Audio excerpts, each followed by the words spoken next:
18-month well check, I would start by asking the parents when they came in how they think their child's development is going. I would ask if their child can walk, if the child is steady on their feet pretty well, can balance pretty good, if the child's able to understand yes and no and simple commands, can say a couple words. I'd also note what the child came to the doctor's office in, like if she was dressed appropriate for the weather, if she's in any distress, how she acts. And then I would have the parent strip her down to her diaper, and we would get her height and weight.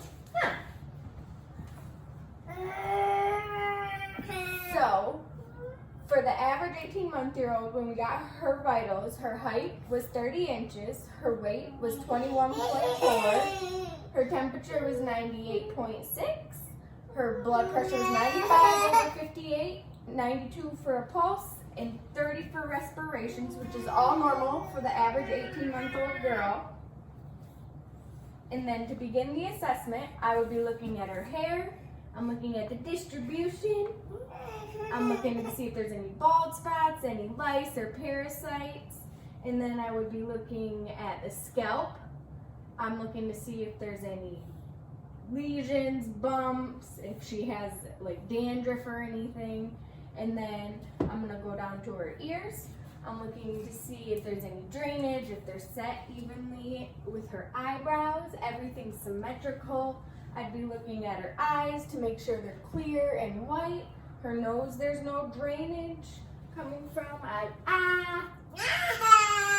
I can see that there's no cavities. Her teeth are coming in proper for the age that she is.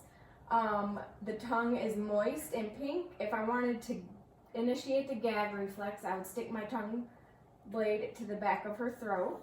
I could feel, I could feel around her lymph nodes to see if they're swollen at all, which they're not. Now,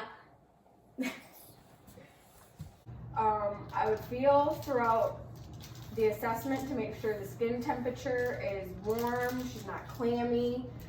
I would pay attention to how she grabs things and how she uses her hands to define her range of motion. I could stand her up to see her legs go out straight. I could pinch her fingers to do a calf reflex. And then her toes. And to bend her legs, that's range of motion, huh? Yeah, your legs are good. And then I can have her bend over and pick her fruit snacks up. And look at her spine. Lung borders begin a little bit above the clavicle and go about to the 6th or 8th intercostal space. I can take a listen. The bronchial sounds are heard better over the trachea. Bronchial vesicular are in the middle and vesicular are on the outside.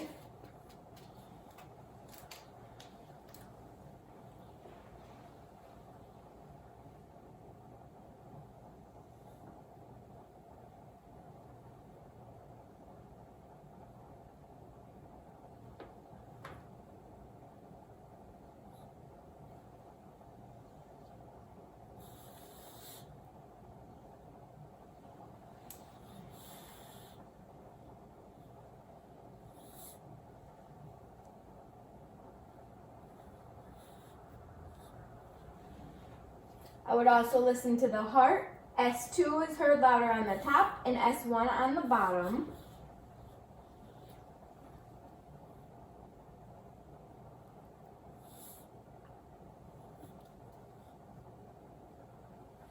And then we can look at her belly and see if there's any distension. And it doesn't look like there is. It's nice and soft. I can listen to see if your belly is moving in there.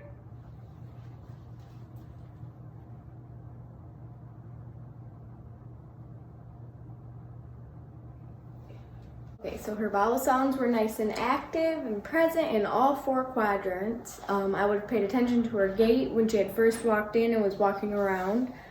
And then I would thank the parents for letting me do an assessment, explain any of my findings to them, ask them if they've had any questions, and then I would go document